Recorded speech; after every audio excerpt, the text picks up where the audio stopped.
저희는 견적서 파일 2번 불러오자고 했죠. 제가 견적서 2번에 대한 파일을 불러오시면은 지금 여기 이렇게 빈칸인 곳이 많이 있습니다. 빈칸을 어떻게 채울지 먼저 조금 살펴보도록 할게요. 자, 여기 견적서 2번 파일에서는 이런 거 채워주려고 합니다. 여기 있는 이 품목을 여기 시트 보시면은 하나 더 있어요. 시트가 품목 단가 시트에 있는 걸 가지고 와서요. 예, 유효성 검사에 의해서 이 품목을 목록으로 가지고 올 거고요. 그리고는 여기다가 이 품목을 가져왔다면 이 품목에 따른 규격도 나타나고 품목에 따른 단가도 나타나서 그리고 나서 계산을 하려고 합니다. 그 다음에는 여기다가 today 함수를 이용해서 오늘 날짜를 나타나게 할 거고요. 그리고는 마지막에는 여기 만료일이라고 적혀 있는 이 부분에다가는 여기 견적서가 7일간 유효하니까 오늘 날짜에서 7일간 유효한 날짜를 더 더해가지고 여기다 이렇게 나타나려고 합니다. 자, 어떻게 흘러가는지 이해가 되셨죠?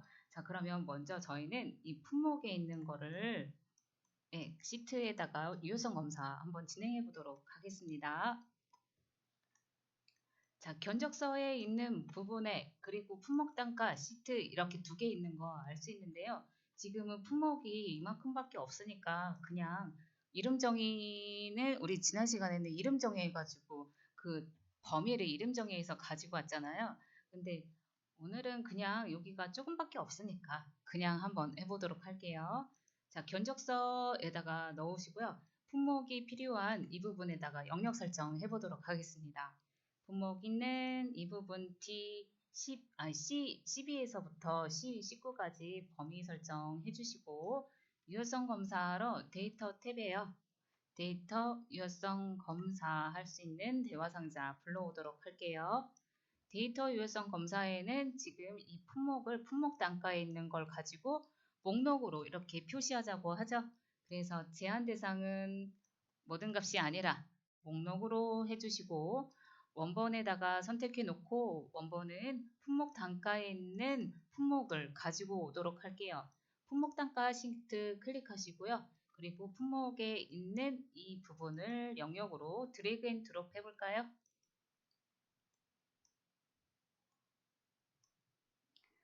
자, 그러면 두 번째에서부터 A9까지 범위 설정이 절대 참조로 되고 있다는 거 알 수 있습니다. 자, 여기까지 잘했다면 확인 버튼 눌러볼게요.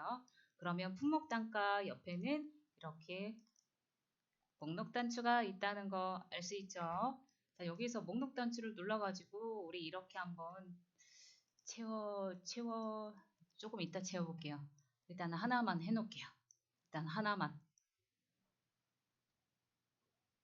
자, 이렇게 하나 했다면은 이제는 여기에 품목에 따른 뭘 가지고 올 거냐면 규격을 가져올 거고요. 품목에 따른 단가를 가지고 오려고 합니다.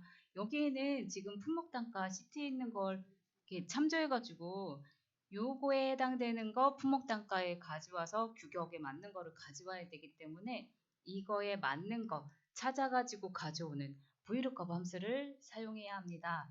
자, VLOOKUP 함수는 이런 식의 구조가 되어 있죠. 처음에 찾을 값을 첫 번째 인수로 하고요. 찾을 범위를 먼저 그 다음에 선택해 주고요. 그 다음에는 어떤 걸 가져올지 열번호 적어주고 그 다음에는 정확하게 가져올 건지 유사일치에서 가져올 건지 정하면 됩니다. 정확도 정해주면 돼요. 지금 우리가 찾을 값은 어떤 거냐면 이거예요. 그쵸? 품목에서 선택한 이거를 가지고 오는데 이게 품목이 찾을 값은 품목이고 찾을 범위는 여기 있는 품목 단가에 있는 테이블 범위예요. 네, 아셨죠? 네, 품목 단가의 테이블 범위를 설정해 주면 되고요. 열번호는 규격에 대한 열번호 적어주시면 돼요. 규격 열번호. 그리고 정확하게 가져올 건지 유사일치 가져올 건지 저희는 정확히 일치해서 가지고 올 겁니다. 그래서 VLOOKUP 함수에는 이렇게 한글로 풀이하자면은 이런 식으로 할 거란 얘기죠. 이렇게요. 자, 요거에 맞게 우리가 이 인수를 각각 여기다가 집어넣으면 돼요. 한번 해보도록 할게요. 자, 우리가 지금 규격을 가지고 올 거잖아요. 규격은 이 왼쪽에서 선택한 품목에 해당되는 규격을 가져올 거라서 규격이 있는 이 12셀을 선택해 주시고요. 여기다가 등호 입력하시고요. VLOOKUP 함수 불러오도록 하겠습니다. 자, VLOOKUP 함수 열어주었습니다.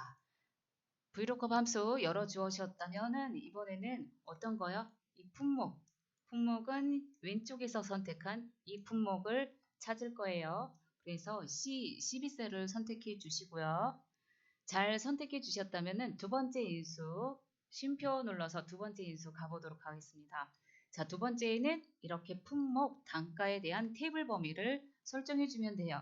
품목 단가 시트에 있는 품목 단가 시트 안에 있는 어디서부터 여기 품목이 있는 이게 첫 번째 열이 되셔야 돼요. 이렇게 품목에서부터 해가지고 단가가 있는 이 테이블 범위를 영역으로 잡아주시면 됩니다. 그러면 품목 단가하고 A 두 번째에서부터 C 9번째까지 범위가 이렇게 설정되는 거를 알 수 있죠?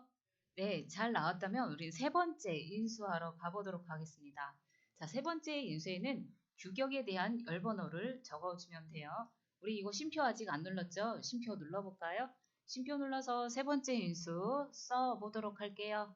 자, 세 번째 인수라는 거는 지금 규격에 대한 열번호를 적어달라고 했죠? 저희가 테이블을 이렇게 범위를 했다면은 규격은 첫 번째 열, 두 번째 열, 세 번째 열에 해당되니까 규격이 지금 두 번째 열에 해당되니까 여기다가 2라고 적어주셔야겠습니다. 그런데 여기서 조금 약간 헷갈려 하시는 게 있어요. 열 번호라고 했어요. 열이라고 하면은 이 B열을 말하고 있는데 B를 적는 게 아니라요. 열의 번호를 적는 거예요. 테이블 범위를 내가 이렇게 했으니까 여기가 지금 첫 번째 열, 이 부분이 두 번째 열, 여기가 세 번째 열에 해당되니까 번호를 적어주는 거예요. B열을 적어주는 게 아닙니다. 자, 그래서 우리는 2라고 적어준 거예요. 자, 다 되셨으면은 다음 번째 인수하러 쉼표 눌러보도록 할게요.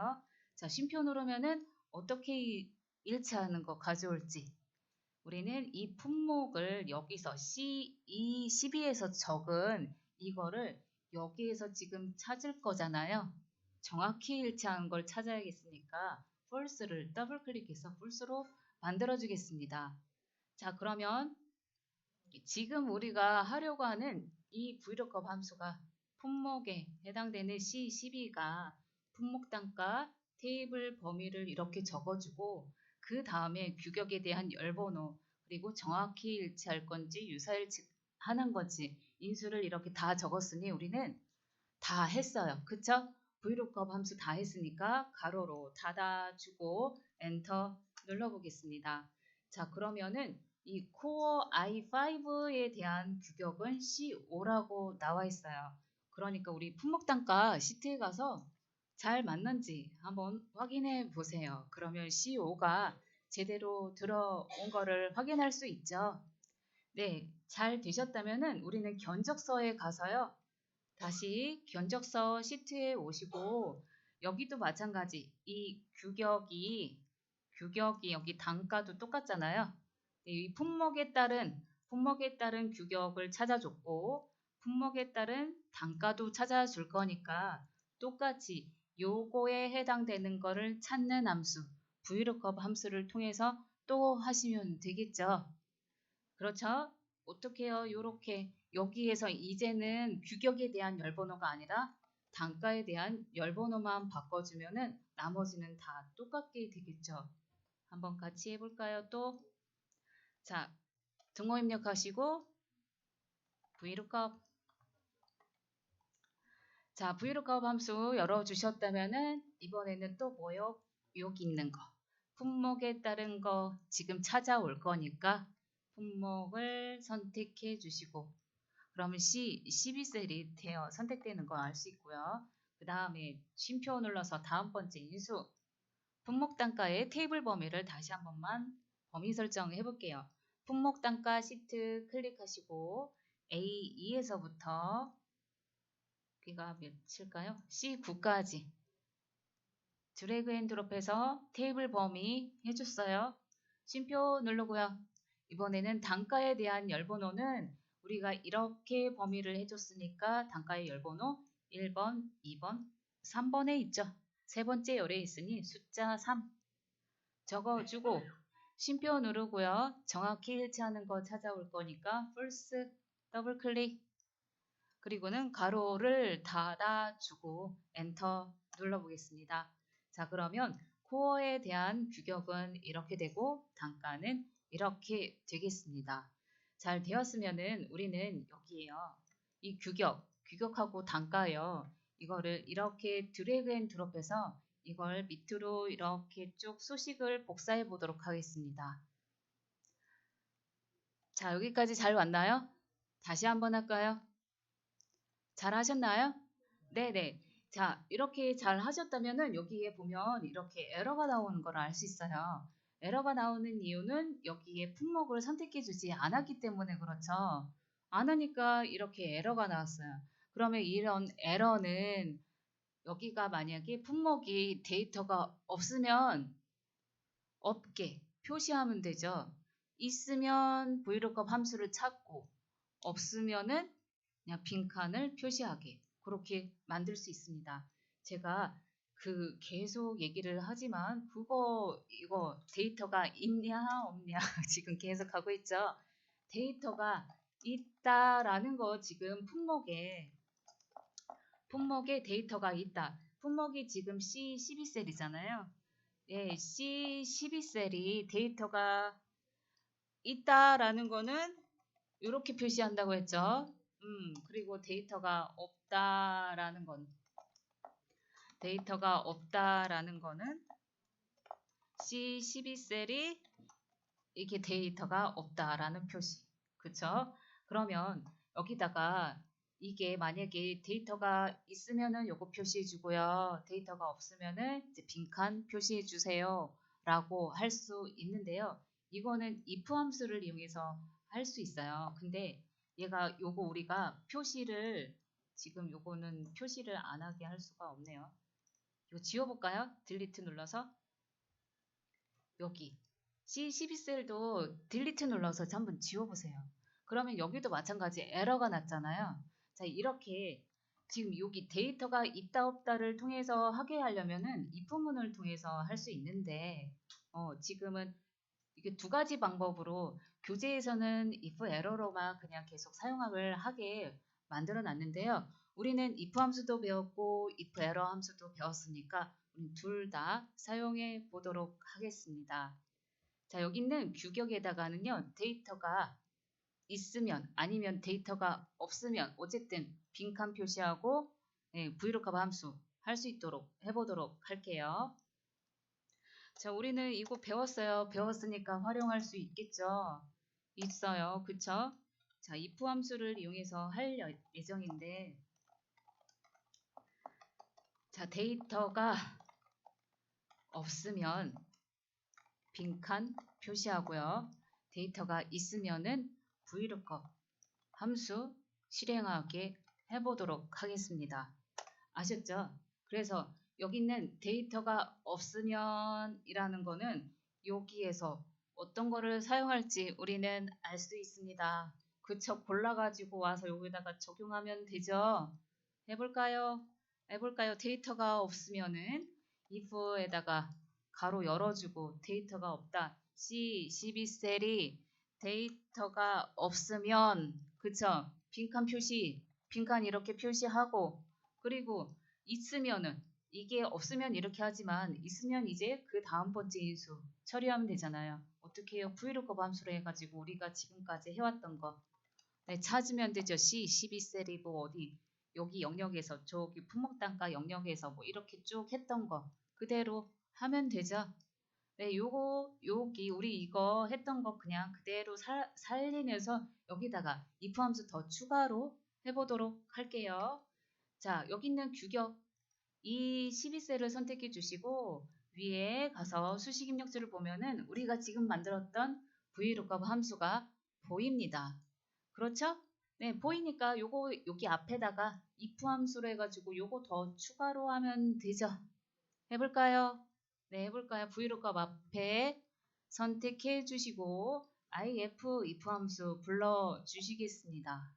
불러주군요. 어디 가요? 이 품목 있는 데이터가 없으면 해볼까요? C12셀이요. 네, 같다. 빈칸과 같다. 데이터가 없다의 의미와 같으니 그쵸? 쉼표 누르고 없으면은 빈칸 표시해 주고요. 다시 한 번 더 쉼표 눌러서 여기 있는 셀이 여기 C12셀이 없으면 빈칸 표시하고 있으면 vlookup 함수 요거 해주면 되겠죠. 자, 여기까지 잘 되시죠? 다 되셨다면은 마지막에 vlookup 함수 뒤에다가 가로를 닫아주고 이제 마무리하면 되죠. 엔터 눌러서 마무리.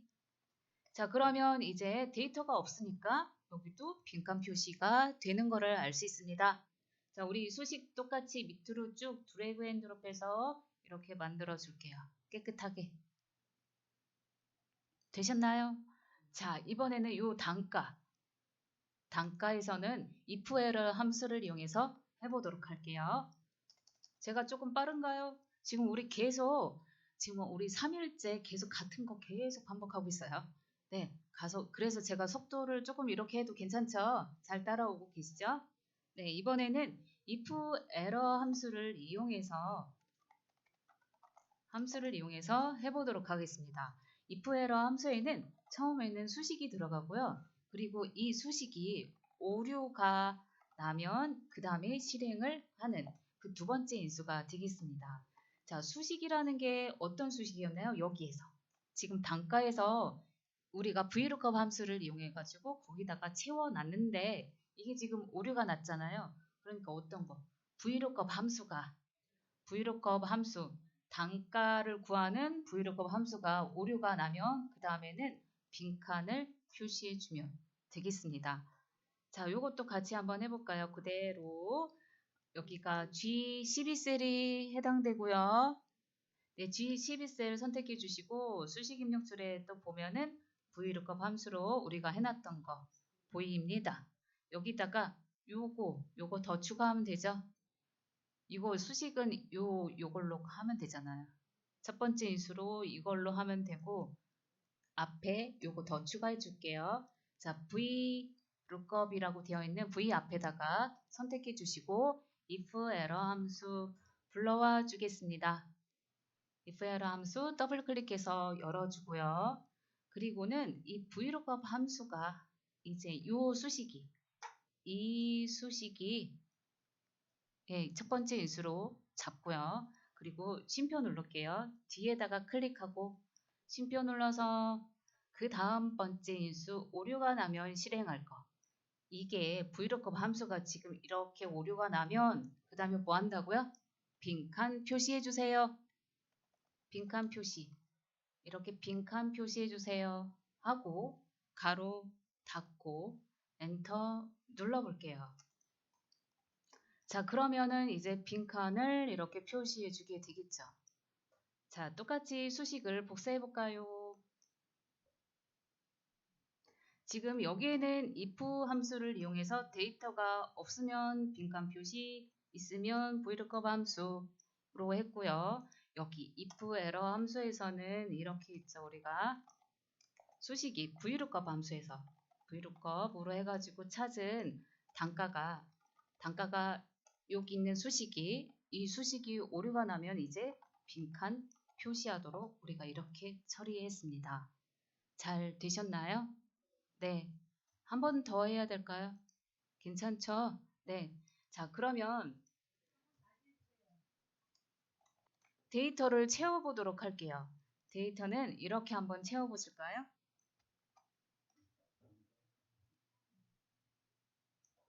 제가 여기다가 앞에다가 띄워드릴게요. 어떤 거를 적어주시냐면 이 품목을 선택해 주시고 수량만 적어주시면 됩니다. 수량 여기까지만. 공급가액은 우리가 따로 적어주면 따로 수식을 만들어줘야 되니까 데이터가 필요한 부분은 이 부분. 네, 데이터는 견적 1인데 여기 표시된 거는 견적밖에 안 보이네요. 저는 그래요. 그래서 여기다가 견적 1이 다 보이도록 일단 요거 먼저 한번 처리해 보도록 하겠습니다. 자, 여기 있는 이 부분에다가 클릭하시고요. 자, 이거를 어떻게 할 거냐면 그 셀이 지금 요만큼 이 너비가 요만큼밖에 안 돼요. 이만큼밖에 안 되는데 이게 글자의 크기가 글자 크기를 한번 보실까요? 글자 크기가 이 11이에요. 그러니까 여기에 다 나타나게 하려면 글자의 크기를 줄여줘야 되잖아요. 근데 이거를 줄일 때는 보통 이걸로 여기 가 밑에 있는 요걸로 해서 보통 줄이시는데 그냥 이렇게 해주셔도 되지만 만약에 여기다가 이거를 바꾸려고 싶어요. 만약에 견적이 아니라 요 양식을 조금 바꿔가지고 다른 말로도 쓰고 싶어요. 그랬을 때는 여기다가 계속 그니까 요걸로 수정해가지고 하는 게 아니라 자동으로 그 글자의 크기가 바뀌도록 만들어 줄 수 있습니다. 네, 그거 한번 해보도록 할게요. 그래서 B4셀을 선택해 주시고요. 자, 이게 셀에 대해서 뭔가 적용을 하거나 저것도 사실은 꾸며주는 거랑 같아요. 서식을 적용하는 것 같기 때문에 셀 서식 대화 상자를 불러오면 돼요. 우리 셀 서식 대화 상자 불러올까요? 네, 저는 컨트롤 1 눌러서 셀 서식 대화 상자 불러왔고요. 그럼 여기에서 어디를 하냐면 이게 셀의 크기에 맞춰가지고 자동으로 글자 크기가 변하는 거 하려고 합니다. 그래서 맞춤 탭에 오시면 되겠어요. 맞춤 탭을 클릭하시고요. 여기에서 보시면은 안 맞춰주네요. 여기가. 이게 여기가 비활성화가 되어 있네요. 왜 비활성화가 되어 있나 한번 볼게요. 셀의 크기에 왜 줄바꿈이 되어 있니?